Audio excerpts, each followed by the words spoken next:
Kisah tragis Orpheus dan Eurice, mitos cinta yang menghadapi dunia bawah.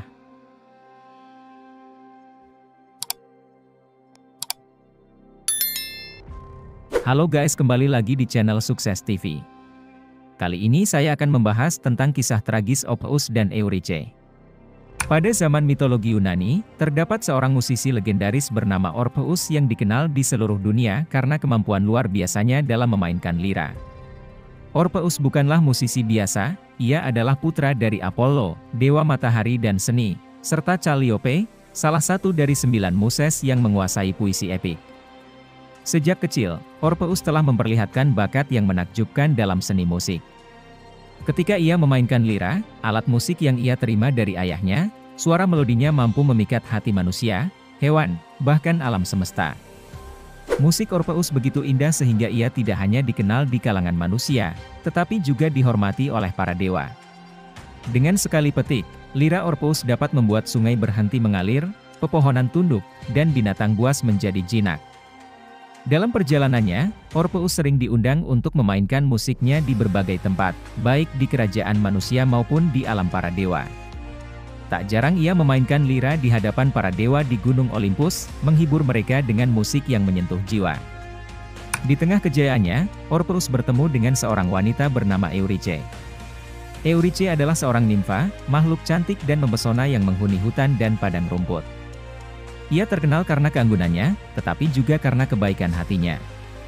Pertemuan pertama mereka terjadi di tengah hutan, di mana Orpheus melihat Eurice menari dengan riang di antara pepohonan, dikelilingi oleh sinar matahari yang menembus dedaunan.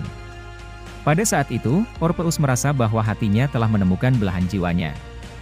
Cinta Orpheus kepada Eurice begitu mendalam dan tulus, dan Eurice pun merasa hal yang sama. Mereka jatuh cinta pada pandangan pertama, dan tak lama kemudian, keduanya memutuskan untuk menikah. Pernikahan mereka diselenggarakan dengan penuh kebahagiaan, dihadiri oleh keluarga, teman-teman, dan makhluk-makhluk dari hutan. Suara lira Orpheus mengiringi setiap langkah dalam pernikahan itu, melambangkan persatuan cinta yang mereka rajut bersama. Namun, takdir seringkali tidak sejalan dengan keinginan manusia.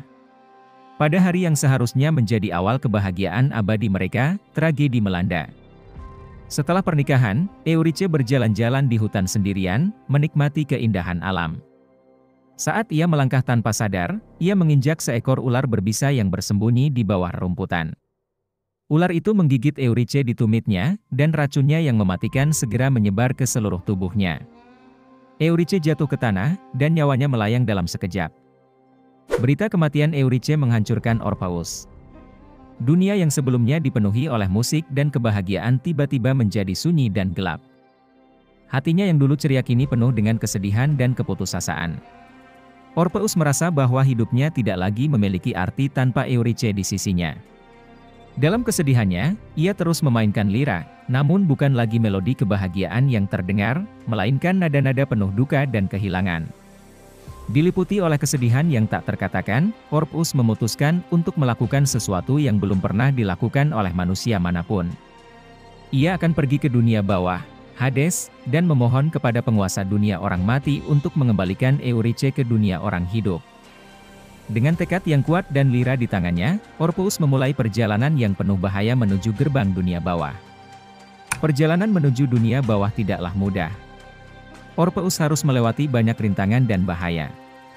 Ia berjalan tanpa henti, menuruni lembah-lembah yang gelap, melewati hutan-hutan yang sunyi, dan menyusuri sungai-sungai yang dingin dan hitam. Semakin jauh ia melangkah, semakin sunyi dan gelap dunia di sekitarnya. Namun, cinta Orpheus kepada Eurice memberinya kekuatan untuk terus maju, meskipun ia tahu bahwa apa yang akan dihadapinya mungkin jauh lebih sulit daripada yang ia bayangkan.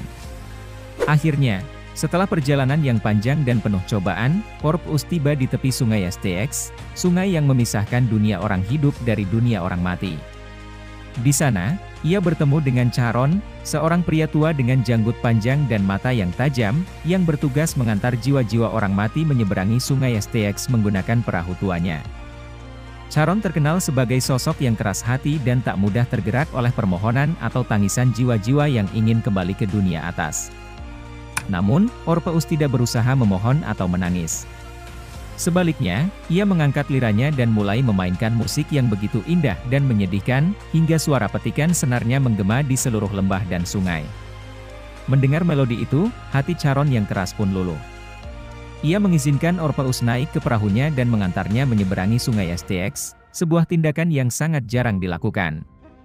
Setelah menyeberangi Styx, Orpheus tiba di pintu gerbang dunia bawah yang dijaga oleh Cerberus, anjing raksasa berkepala 3 yang mengerikan. Cerberus terkenal karena kekejamannya, dan tidak ada yang bisa melewati gerbang itu tanpa izinnya. Namun, lagi-lagi, Orpheus memainkan liranya. Mendengar musik yang begitu menenangkan, Cerberus yang buas itu menjadi jinak. Anjing berkepala 3 itu duduk diam, membiarkan Orpheus lewat dengan tenang. Di hadapan Orpheus kini terbentang dunia bawah, tempat di mana jiwa-jiwa orang mati tinggal dalam kesunyian abadi. Dunia bawah dipenuhi oleh bayangan dan kegelapan, tempat yang sunyi dan tanpa kehidupan. Namun, Orpheus tidak gentar. Ia terus berjalan hingga akhirnya tiba di hadapan Hades, Raja Dunia Bawah, dan istrinya Persephone, Ratu Dunia Bawah yang cantik namun angker.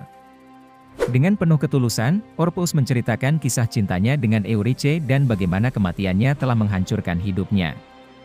Ia kemudian memohon kepada Hades dan Persephone untuk mengizinkan Eurydice kembali ke dunia atas bersamanya. Namun, Hades adalah dewa yang terkenal keras hati dan tidak kenal belas kasihan. Ia jarang sekali memberikan izin kepada jiwa-jiwa yang telah mati untuk kembali ke dunia orang hidup. Namun, Orpheus tidak menyerah. Dengan liranya, ia mulai memainkan musik yang paling indah dan paling menyedihkan yang pernah didengar di dunia bawah. Suara liranya menggema di seluruh sudut dunia bawah, menggugah perasaan setiap jiwa yang mendengarnya. Musik itu menggambarkan cinta Orpheus yang mendalam kepada Eurydice, rasa sakit yang ia rasakan saat kehilangan, dan harapannya yang tulus untuk bisa bersama lagi. Mendengar musik itu, hati Persephone yang lembut tersentuh. Bahkan Hades, yang terkenal dingin dan tanpa belas kasihan, merasakan getaran di hatinya.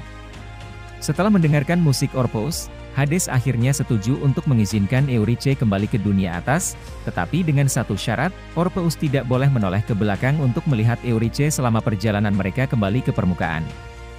Jika ia menoleh, Eurydice akan hilang untuk selamanya. Dengan penuh rasa syukur, Orpheus menerima syarat tersebut. Hades selalu memanggil jiwa Eurydice dan membiarkannya mengikuti Orpheus dalam perjalanan kembali ke dunia atas. Orpheus merasa bahagia dan penuh harapan.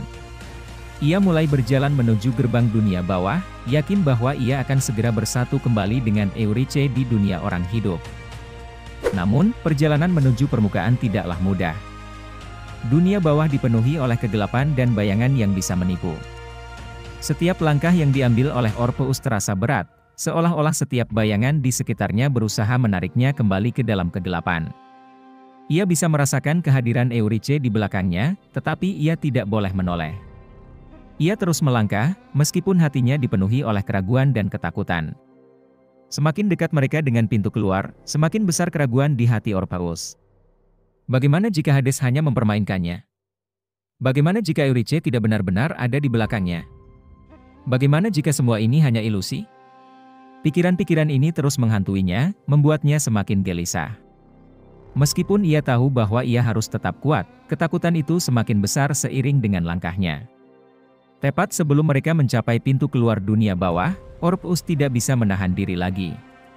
Ketakutan dan keraguan di hatinya memuncak, dan ia menoleh ke belakang untuk memastikan bahwa Eurydice ada di sana. Namun, pada saat matanya bertemu dengan mata Eurydice, ia hanya melihat tatapan penuh kesedihan dan keputusasaan. Dalam sekejap, tubuh Eurydice mulai memudar, terseret kembali ke dalam kegelapan dunia bawah. Teriakan penuh kesedihan dan keputusasaan Orpheus menggema di seluruh lembah, tetapi tidak ada yang bisa dilakukan. Eurydice telah hilang untuk selamanya. Setelah kehilangan Eurydice untuk kedua kalinya, Orpheus kembali ke dunia atas dengan hati yang hancur. Ia tidak lagi merasakan kebahagiaan yang pernah ia rasakan. Musik yang dulu menjadi sumber kekuatannya kini hanya mengingatkannya pada cinta yang hilang. Ia menghabiskan sisa hidupnya dalam kesendirian, berkelana tanpa tujuan, memainkan lira dengan nada-nada pilu yang mencerminkan rasa sakit yang tak pernah sembuh. Kematian Orpheus pun tidak kalah tragis. Dikisahkan bahwa suatu hari, ketika sedang mengembara di hutan, Orpheus bertemu dengan sekelompok Maenaid, wanita pemuja dewa Dionysus yang terkenal liar dan penuh gairah. Orpheus, yang telah kehilangan semua minat pada kehidupan, menolak untuk bergabung dengan mereka dalam perayaan liar mereka. Merasa dihina, para Maenaid menjadi marah dan menyerang Orpheus dengan kejam. Mereka mencabik-cabik tubuhnya, tetapi bahkan dalam kematiannya, kepala dan liranya terus melantunkan lagu-lagu sedih yang menggugah jiwa. Legenda mengatakan bahwa Apollo, ayah Orpheus, mengambil lira yang telah rusak itu dan menempatkannya di langit sebagai konstelasi lira, agar musik putranya yang penuh kepedihan dan cinta abadi dapat dikenang selamanya di antara bintang-bintang. Sementara itu, jiwa Orpheus akhirnya bersatu kembali dengan Eurydice di dunia bawah, di mana mereka bisa bersama tanpa ada lagi rasa takut atau keraguan yang memisahkan mereka. Kisah Orpheus dan Eurydice adalah salah satu mitos cinta yang paling tragis dan menyentuh dalam mitologi Yunani. Ia menggambarkan kekuatan cinta yang abadi, namun juga menggambarkan bagaimana keraguan dan ketakutan dapat menghancurkan harapan yang paling tulus. Meskipun musik Orpheus mampu menaklukkan hati para dewa dan menenangkan dunia bawah, pada akhirnya, kelemahan manusia yang paling mendasar keraguan menjadi penyebab dari kehancuran segala harapan dan kebahagiaan. Kisah ini menjadi pelajaran abadi tentang cinta, pengorbanan, dan penyesalan yang tak terhindarkan. Terima kasih yang sudah menonton, semoga yang saya sampaikan bermanfaat bagi kalian semua.